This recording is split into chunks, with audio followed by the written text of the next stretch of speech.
friends, Dan and Harold. Dan and Harold here. I didn't tell them I was going to do that. To do another how to draw the human head viewed from the front. So the rudimentary human face. This is going to be my approach. Very simple. Hopefully something you can remember. Okay, let's get started. All right, my approach to the human head viewed from the front is related to my approach to drawing the human head from the side, which you can see in another video, human profile, head in profile. But I'm going to do a very quick review here for those of you who missed it. Circle, crosshairs, take one of those lower quadrants, turn it into a square. Lengthen that square by about 1/3. Do two simple carvings, one there and one there, and that's pretty close to the shape of a human skull viewed from the side. Now if you measure from the top to the bottom and find the halfway point, which is about there, put an eye, V, or somebody called it an arrowhead shape. That's a great description there. Another shallow V for the nose and the mouth there and ear there. All right, so that's human head viewed in profile. Now let's use this to view that from the front. So I want you to imagine then, if we take that same head, but now we're looking at it from the front, still do a crosshairs quadrant, and then you remember the first thing we did is we put a square. So now we're viewing it from the front, and then we lengthen that square by 1/3. Now I don't know about you, let's find a third. That's about that much. I don't know about you, that does not look very much like a human face. I usually jokingly say it could conceivably be an Amish farmer with a very wide head, but even that's pressing it. So let's make a couple changes to make that look a lot more like a human head. So here we go again. Circle. And yes, make that a square, and yes, lengthen that square by about 1/3. But now we're going to go back and start doing some significant changes. And if you've seen my 19 plane human head, where I use three-dimensional styrofoam ball, then you're already on top of things. We're going to cut off the sides of this sphere. And the question is how much? And I say about 1/8. So that's a half, that's a quarter, that's an eighth. Are you with me? That's how wide this circle, this sphere is. So roughly that much. And by the way, if you want to be even a little more technically correct, when you cut off the sides of that circle, make it taper just a tiny bit. Now, not too much, and you don't have to do that at all, but if you want to be a little more realistic, make it taper slightly more. Okay, so now that also cuts off, of course, the corners of that square, but we're still way too wide at the bottom. But there are two intersection points where this cut off line intersects with the circle there and there. From that point, come in at an angle about like that. Let me take a real quick detour and tell you from the world of calligraphy how I describe angles. Most calligraphers, they'll tell you 42 degrees, 40, 50, 52 degrees. All of that, I think, is frankly nonsense because I don't think people walk around with a protractor in their head. So instead, here's my system. I call this angle 1, 2, 3, 4, 5. So 1 is vertical, 5 is perfectly flat, then a 3 is a 45 degree if you want to know the number, and half of that is 22.5 degrees, but you don't have to remember that. So this is something slightly less than an angle number 2. I don't know if you can visualize that, so let me show you that again. It's just to help you, because I think people can remember this. That's angle 1, 2, 3, 4, 5. So how much do we cut off? Oh, almost a number 2, but not quite. More like that. All right? Now, that's a person with a very wide chin. But now we still have another angle that we can work with. There's another intersection point where this line, this cutoff that we just made, that's almost a number 2 angle, intersects with the bottom of the original square. Do you see that? This is the third. This is the 1/3 of the box. So in the course of doing this, you'll have that line there. So that creates another turning point. And again, come in at an angle about like this, and that's about an angle number 3. And that right there, ladies and gentlemen, if I may say so myself, is a pretty darn good representation of a human head. Let's do that much again really quickly. You ready? Circle, quadrants, the square that goes all the way across the bottom. And then you say, that ain't right. Can you say that, Errol? That ain't right. That ain't right. So we're going to cut off 1/8 at a slight angle. And then where that cutoff intersects, oh, and then I'm sorry, forgot we're supposed to add 1/3 of the box coming down like that. And then where those two lines intersect, we come in at about an angle, like a number 2 angle. And then where those two lines intersect the third of the box, we come in at a number 3 angle. Now, it just so happens that these two are pretty fair representations of the top of the jawbone and where the jawbone breaks, where it turns to come to the chin. So again, let's erase all the extraneous marks and see if we have something that looks like a reasonable shape for a human face. And once again, I think we do. All right, so that's real basic, how to draw a human face from the front. Now, let's start. Let me clean this up a little bit. We don't need to. I'm just doing it for your benefit. You don't need to clean it up when you're doing this. By the way, you notice I made the crown just a tiny bit bigger. Again, that's an option. You can do that or not do that if you want. Now, draw a line right down the middle. And then find halfway point between the top and the bottom. Just, you can estimate it's about there.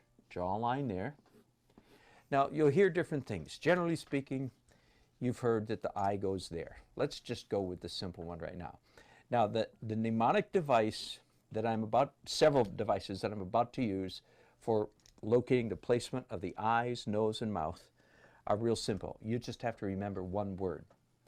The word is no. Okay, so here we go. Find the midpoint between this intersection and the outside of the head. Draw a dot there. And midpoint from here to the outside of the head this way. Draw a dot there. All right? Now the question is, do the eyes go there? And the answer is? No. No. That's right.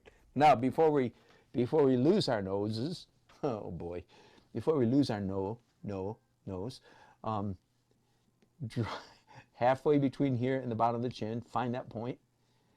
And the question is, go there. The answer is? No. No. Very good. So there we go. But they're easy to find. They're reference points because they're exactly halfway. Well then, where do the eyes and the mouth and the nose go? The answer is quite simple. First of all, up here, just a little bit inside. Now, little bit, that's a relative term. So I'll give you more definition in just a minute. But on this head, it would be about like that. All right. Do you see how close it is? Now, let's just leave that for a minute. Let's come down here. Well, if this is not the nose or the mouth, then what is it? And the answer is the mustache. What do you call the little thing between your nose and your mouth? Do you remember? Filled in. Okay, so the answer is the bottom of the nose typically goes a little bit above it, and the mouth goes a little bit below it. Okay, so let me come in here and erase some of these no dots. Now let's go back to the eye for a minute. The eye does not go there. Let me tell you what does go there. If you were to draw, I'm going to greatly magnify here. Now just a human eye At the moment, I'm drawing a person's left eye, the eye that appears on the right side of their face.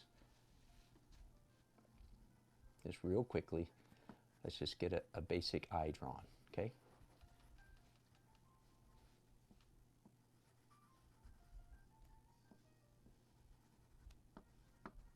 Are you with me? There's an eye.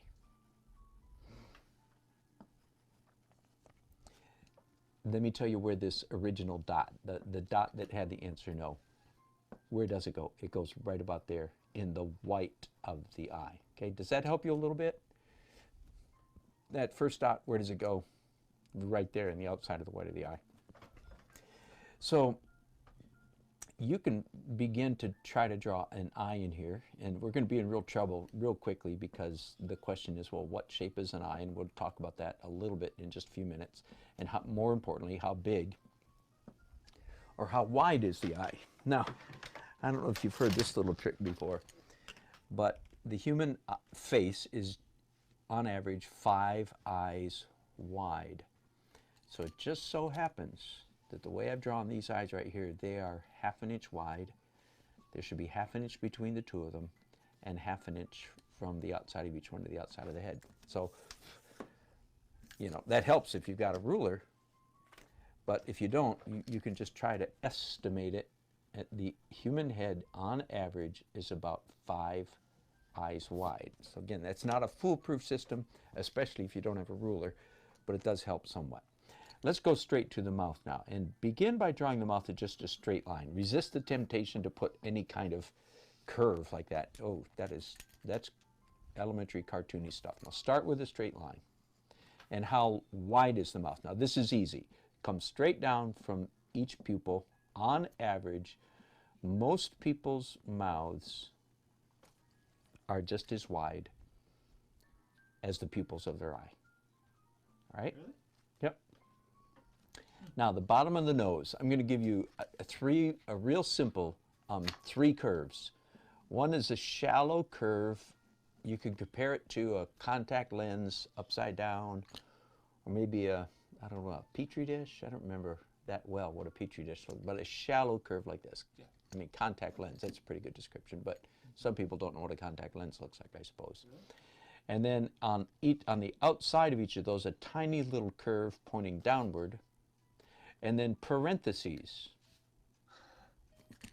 on each side of that. Now, there's a lot of variety in noses, and that's just one kind of nose.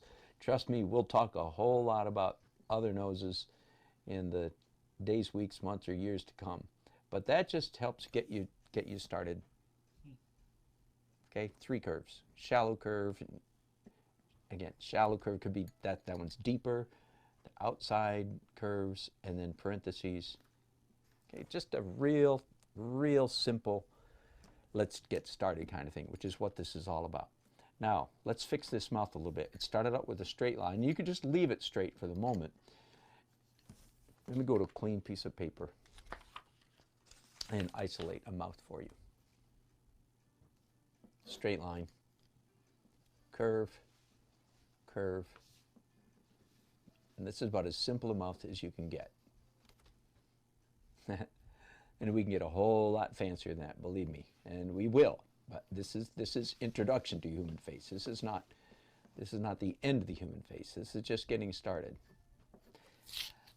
You can ignore all that stuff that I did after I did it. Just straight line, 2 curves on top, and a deeper, wider. You notice the bottom lip is roughly twice as wide as the top lip. Now if you do just a couple things, one is shade the top lip, and then secondly, do shade underneath the bottom lip, but don't do it at the edges. In fact, if we want this mouth to look slightly more realistic, we'll actually erase the line there and there. All right, so that's a simple mouth. Got it? Now apply that to your little head diagram you've got going here. Again, shade the top lip, and then put a shadow under the middle of the bottom lip so that I can get rid of some of the extraneous lines. Let's just see if this actually is beginning to look like a human being. hope yours is, because mine's the only other. Harold says his does not look like a human being. Oh yeah, close enough. Close enough. Now let's do a couple. What with eyebrows? There's such a wide variety of eyebrows. Be careful not to make them too arched. That's kind of the cartoon temptation. Be careful not to make them too far above the eye. That's sort of another cartoon impulse. And then finally, the ears. We are not going to study ears for this face. We're simply going to say, do not do monkey ears. Do not think of ears as being a curve. When viewed from the front, start out by viewing them as a complete box, rectangle. And generally speaking, they go from the eyes to the mouth. Sometimes just below the eyes or just below the mouth. In fact, hang on just a second. Let me point this camera at myself and I want to demonstrate something for you. All right, I want you to pay attention to my wonderful ears. What I want you to pay attention to is where does the top and the bottom of my ears line up with compared to my eyes and my mouth. Okay, you ready? You paying attention? Keep paying attention. Where do my ears line up with my eyes, my mouth, or yeah, the answer is there is nothing that indicates the tilt of a human head viewed from the front. There's nothing that dictates that visually more than where you place the ears. If you place the ears low, then it will appear like the head is pointed up. If you place the ears high, it will look like the head is pointed down. Of course, a number of other things need to be at work as well.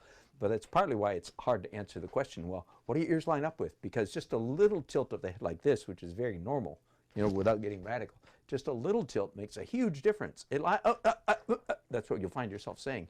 The ears line up with, see, well, just a little bit like that makes a huge difference.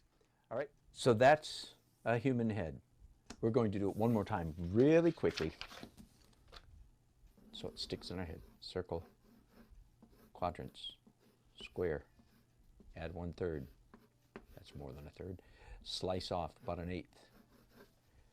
Come in at a number 2 angle. At the numbers, come in at a number 3 angle. I'm going to increase my crown just a tiny bit. All right, halfway. Eyes there. Dot there. No. Dot there. No. Dot there. No. But I know that the eyes go just inside that. Nose above that dot. Mouth below that dot. As wide as the eyes. We will go through in the days, weeks, months to come, we'll go through all these features in great detail so you can get more skillful at drawing each of the features. This is just an introduction for getting them put together. Ears there, and there you go. That's a pretty good human face for as simple as we made it. We didn't say anything yet about a neck, did we? All right, hope that helps. Keep drawing, have lots of fun. I look forward to having you again soon. Bye-bye.